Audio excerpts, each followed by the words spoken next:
श्री दुर्गाय नमः। आज हम श्री दुर्गा सप्तशती के पहले अध्याय का पाठ करेंगे। पहले अध्याय में हम मेघा ऋषि का राजा सुरथ और समाधि को भगवती की महिमा बताते हुए मधु कैटभ वध के प्रसंग के बारे में जानेंगे। तो आइए पाठ शुरू करते हैं।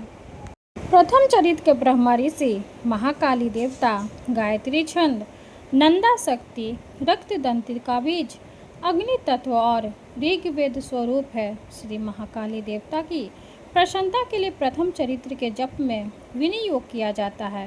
भगवान विष्णु के सो जाने पर मधु और कैटभ को मारने के लिए कमल जन्मा ब्रह्मा जी ने जिनका स्तवन किया था, उन महाकाली देवी का मैं सेवन करता हूँ। वे अपने 10 हाथों में खड्ग, चक्र, गदा, बाण, धनुष, परिघ, शूल, भूषुंडी, मस्तक और शंख धारण करती है। उनके 3 नेत्र हैं। वे समस्त अंगों में दिव्य आभूषणों से विभूषित है। उनके शरीर की कांति नीलमणि के समान है तथा वे 10 मुख और 10 पैरों से युक्त है।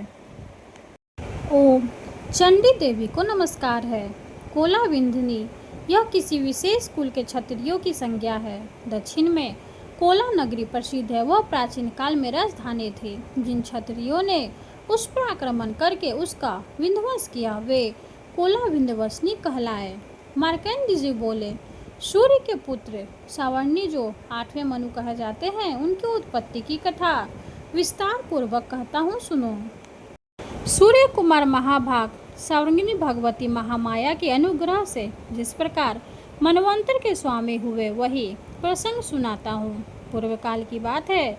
स्वरोषित मनवंतन में सूरत नाम के एक राजा थे जो चैत्र वंश में उत्पन्न हुए थे। उनका समस्त भूमंडल पर अधिकार था। वे प्रजा का अपने और 100 पुत्रों के भांति धर्म पूर्वक पालन करते थे। वो भी उस समय कोला विंध्यवासिनी के नाम के क्षत्रिय उनके शत्रु हो गए। राजा सूरत की दंड नीति बड़ी प्रबल थी। उनका शत्रुओं के साथ संग्राम हुआ। यद्यपि कोला विंध्यवासिनी संख्या में कम थे तो भी राजा सूरत युद्ध में उनसे परास्त हो गए।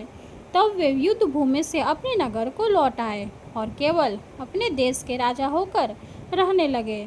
समूची पृथ्वी से अब उनका अधिकार जाता रहा, किंतु वहाँ भी उन प्रबल शत्रुओं ने उस समय महाभाग राजा सूरत पर आक्रमण कर दिया।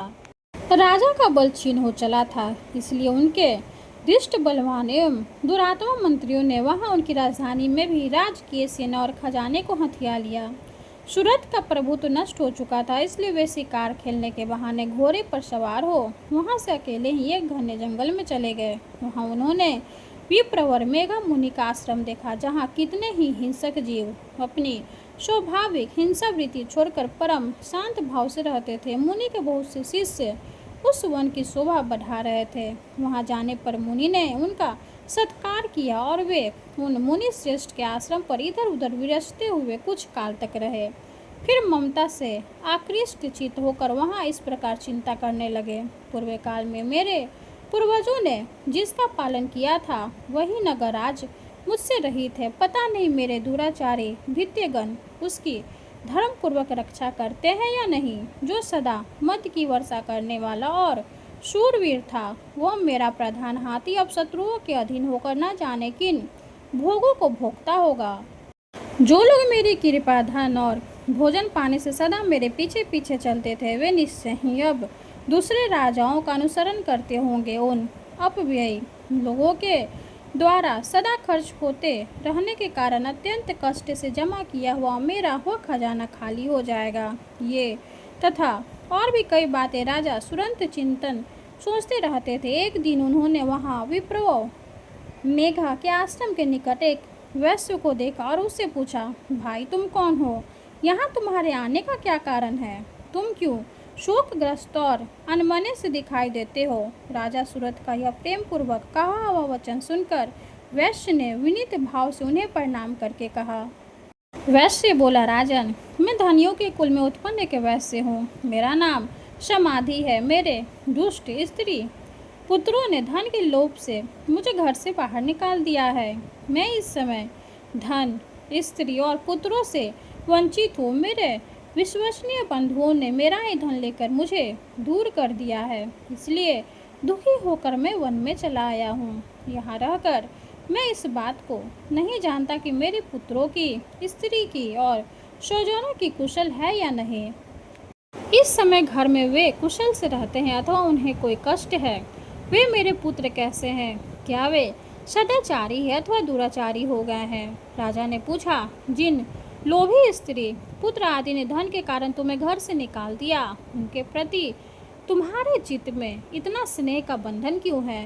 वैसे बोला, आप मेरे विषय में जैसी बात कहते हैं वह सब ठीक है, किंतु क्या करूं, मेरा मन निष्ठुरता नहीं धारण करता। जिन्होंने धन के लोभ में पड़कर पिता के प्रति स्नेह, पति के प्रति प्रेम तथा आत्मीय जन के प्रति अनुराग को तितचलित दे मुझे घर से निकाल दिया है, उन्हीं के प्रति मेरे हृदय में इतना स्नेह है। महामते, गुणहीन बंधुओं के प्रति भी जो मेरा चित्त इस प्रकार प्रेम मगन हो रहा है, यह क्या है? इस बात को मैं जानकर भी नहीं जान पाता। उनके लिए मैं लंबी सांसें ले रहा हूँ और मेरा हृदय अत्यंत दुखित हो रहा है। उन लोगों में प्रेम का श्रद्धा भाव है, तो भी उनके प्रति जो मेरा मन निष्ठुर नहीं हो पाता, इसके लिए क्या करूं? मार्कंडेय जी कहते हैं, ब्राह्मण तदंतर राजाओं में श्रेष्ठ सूरत और वह समाधि नामक वैश्य दोनों साथ साथ मेघा मुनि की सेवा में उपस्थित हुए और उनके साथ यथा योग्य न्यायानुकूल विनयपूर्ण बर्ताव करके बैठे। तत्पश्चात वैश्य और राजा ने कुछ वार्तालाप आरंभ किया। राजा ने कहा, भगवान, मैं आपसे एक बात पूछना चाहता हूँ, उसे बताइए। मेरा चित्त अपने अधीन न होने के कारण वह बात मेरे मन को बहुत दुख देती है।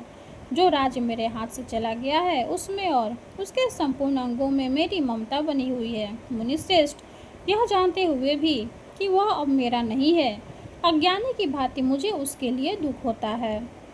यह क्या है? इधर यह वैसे भी घर से अपमानित होकर आया है। इसके पुत्र, स्त्री और भृत्यों ने इसे छोड़ दिया है, स्वजनों ने भी इसका परित्याग कर दिया है, तो भी यह उनके प्रति अत्यंत हार्दिक स्नेह रखता है। इस प्रकार यह तथा मैं दोनों ही बहुत दुखी हैं। इसमें प्रत्यक्ष दोष देखा गया है। उस विषय के लिए भी हमारे मन में ममता जनित आकर्षण पैदा हो रहा है। महाभाग, हम दोनों समझदार हैं, तो भी हमसे जो मोह पैदा हुए है, यह क्या है? विवेक शून्य पुरुष की भांति मुझ में कोई, इसमें भी यह मुखदा प्रत्यक्ष दिखाई देती है। ऋषि बोले, महाभाग, विषय मार्ग का ज्ञान सब चीज़ों को है, इसी प्रकार विषय भी सबके लिए अलग अलग है। कुछ प्राणी दिन में नहीं देखते और दूसरे रात में नहीं देखते, तथा कुछ जीव ऐसे हैं जो दिन और रात्रि में बराबर ही देखते हैं। यह ठीक है कि मनुष्य समझदार होते हैं, किंतु केवल वे ही ऐसे नहीं होते। पशु, पक्षी और मृग आदि सभी प्राणी समझदार होते हैं। मनुष्यों की समझ भी वैसे ही होती है जैसे उन मृग और पक्षियों की होती है, तथा जैसी मनुष्यों की होती है वैसे ही उन मृग पक्षी आदि की होती है, तथा यह अन्य बातें भी प्राय दोनों में समान ही है। समझ होने पर भी इन पक्षियों को तो देखो, ये स्वयं भूख से पीड़ित होते हुए भी मुंहवश बच्चों की चोंच में कितने चाव से अन्न के दाने डाल रहे हैं। नरश्रेष्ठ, क्या तुम नहीं देखते कि ये मनुष्य समझदार होते हुए भी लोभवश अपने किए हुए उपकार का बदला पाने के लिए पुत्रों की अभिलाषा करते हैं?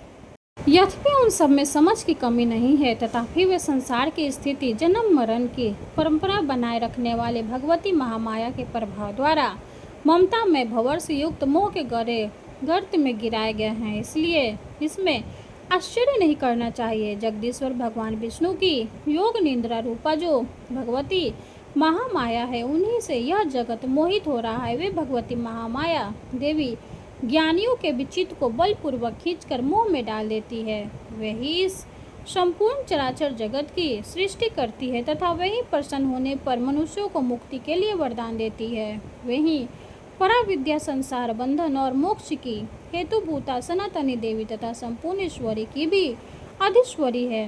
राजा ने पूछा, भगवान, जिन्हें आप महामाया कहते हैं, वे देवी कौन है? ब्राह्मण, उनका आविर्भाव कैसे हुआ तथा उनके चरित्र कौन कौन है? ब्रह्म वेदताओं में श्रेष्ठ महर्षि उन देवी का जैसा प्रभाव हो, जैसा स्वरूप हो और जिस प्रकार प्रादुर्भाव हुआ हो, वह सब मैं आपके मुख से सुनना चाहता हूँ। ऋषि बोले, राजन, वास्तव में मैं तो देवी नित्य रूपा ही हूँ। संपूर्ण जगत उन्हीं का रूप है तथा उन्होंने समस्त विश्व को व्याप्त कर रखा है। तथापि उनका प्रकट अनेक प्रकार से होता है, वह मुझसे सुनो। यद्यपि वे नित्य और अजन्मा है, तथापि सब देवताओं का कार्य सिद्ध करने के लिए प्रकट होती है। उस समय लोक में उत्पन्न हुई कहलाती है। कल्प के अंत में जब संपूर्ण जगत एकांत वन में निमग्न हो रहा था और सबके प्रभु भगवान विष्णु शेषनाग की शैया बिछाकर योग निद्रा का आश्रय ले सो रहे थे, उस समय उनके कानों के मैल से दो भयंकर असुर उत्पन्न हुए, जो मधु और कैटभ के नाम से विख्यात थे। वे दोनों ब्रह्मा जी का वध करने को तैयार हो गए। भगवान विष्णु के नाभि कमल में विराजमान प्रजापति ब्रह्मा जी ने जब उन दोनों भयानक असुरों को अपने पास आया और भगवान को सोया हुआ देखा, तब एकाग्रचित होकर उन्होंने भगवान विष्णु को जगाने के लिए उनके नेत्रों में निवास करने वाली योग निद्रा का स्तवन आरंभ किया, जो इस विश्व के अधीश्वरी जगत को धारण करने वाली, संसार का पालन और संहार करने वाली तथा तेज स्वरूप भगवान विष्णु की अनुपम शक्ति है। उन्हीं भगवती निद्रा देवी की भगवान ब्रह्मा स्तुति करने लगे। ब्रह्मा जी ने कहा, देवी तुम ही स्वाहा, तुम ही स्वधा और तुम ही वष्टकार हो। स्वर भी तुम्हारे ही स्वरूप है। तुम ही जीवन दायिनी सुधा हो। नित्य अक्षर प्रणव में आकार, उकार, मकार, इन तीन मात्राओं के रूप में तुम स्थित हो तथा इन तीन मात्राओं के अतिरिक्त जो बिंदु रूपा नित्य अर्धमाता है, जिसका विशेष रूप से उच्चारण नहीं किया जा सकता, वो भी तुम ही हो। देवी तुम ही संध्या, सावित्री तथा परम जननी हो। देवी तुम ही इस विश्व ब्रह्मांड को धारण करती हो। तुमसे ही इस जगत की सृष्टि होती है, तुम ही से इसका पालन होता है और सदा तुम ही कल्प के अंत में सबको अपना ग्रास बना लेती हो। जग जन्मयी देवी, इस जगत की उत्पत्ति के समय तुम सृष्टि रूपा हो, पालन काल में स्थिति रूपा हो तथा कल्पांत के समय संहार रूप धारण करने वाली हो। तुम ही महाविद्या, महामाया, महामेघा, महास्मृति, महामोहरूपा, महादेवी और महासुरी हो। तुम ही तीनों गुणों को उत्पन्न करने वाली सबकी प्रकृति हो। भयंकर कालरात्रि, महारात्रि और मोहरात्रि भी तुम ही हो। तुम ही श्री, तुम ही ईश्वरी, तुम ही और तुम ही बोध स्वरूपा बुद्धि हो। लज्जा, पुष्टि, तुष्टि, शांति और क्षमा भी तुम ही हो। तुम खंग धारणी, शूल धारणी, घोर रूपा तथा गद्दा, चक्र, शंख और धनुष धारण करने वाली हो। बाण, भुशुंडी और परिघ, ये भी तुम्हारे अस्त्र हैं। तुम सौम्य और सौम्यंतर हो। इतना ही नहीं, जितने भी सौम्य एवं सुंदर पदार्थ है, उन सब की अपेक्षा तुम अत्यधिक सुंदरी हो। पर और अपर, सबसे परे रहने वाली परमेश्वरी तुम ही हो। सर्वस्वरूपे देवी, कहीं भी सत्य असत्य रूप जो कुछ वस्तुएं हैं और उन सबकी जो शक्ति है, वह तुम ही हो। ऐसी अवस्था में तुम्हारी स्तुति क्या हो सकती है, जो इस जगत की सृष्टि, पालन और संहार करते हैं। उन भगवान को भी जब तुमने निंद्रा के अधीन कर दिया है, अब तुम्हारी स्तुति करने में यहाँ कौन समर्थ हो सकता है। मुझको, भगवान शंकर को तथा भगवान विष्णु को भी तुमने ही शरीर धारण कराया है, अतः तुम्हारी स्तुति करने की शक्ति किसमें है। देवी तुम तो अपने इन उदार प्रभाव से ही प्रशंसित हो। ये जो दोनों दुर्धर्ष असुर मधु और कैटभ है, इनको मुंह में डाल दो और जगदीश्वर भगवान विष्णु को शीघ्र ही जगा दो। साथ ही इनके भीतर इन दोनों महान असुरों को मार डालने की बुद्धि उत्पन्न कर दो। ऋषि कहते हैं, राजन, जब ब्रह्मा जी ने वहाँ मधु और कैटभ को मारने के उद्देश्य से भगवान विष्णु को जगाने के लिए तमोगुण की अधिष्ठात्री देवी योग निद्रा की इस प्रकार स्तुति की, तब वे भगवान के नेत्र, मुख, नासिका, बाहु, हृदय और वक्ष स्थल से निकलकर अव्यक्त जन्म ब्रह्मा जी की दृष्टि के समक्ष खड़ी हो गई। योग निद्रा से मुक्त होने पर जगत के स्वामी भगवान जनार्दन उस एकांत वन के जल में शेषनाग की शैया से जाग उठे।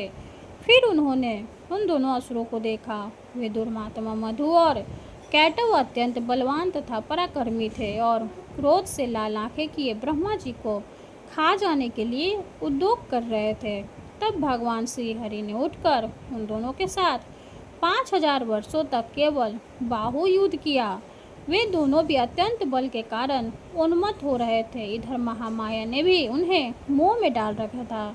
इसलिए वे भगवान विष्णु से कहने लगे, हम तुम्हारी वीरता से संतुष्ट हैं, तुम हम लोगों से कोई वर मांगो। श्री भगवान बोले, यदि तुम दोनों मुझ पर प्रसन्न हो तो अब मेरे हाथ से मारे जाओ। बस इतना सा ही मैंने वर मांगा है, यहाँ दूसरे किसी वर से क्या लेना है।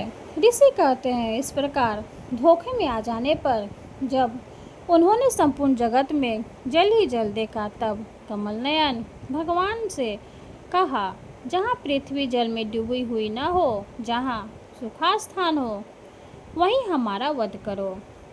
ऋषि कहते हैं, तब तथास्तु कहकर शंख चक्र और गद्दा धारण करने वाले भगवान ने उन दोनों के मस्तक अपनी जांघ पर रखकर चक्र से काट डाले।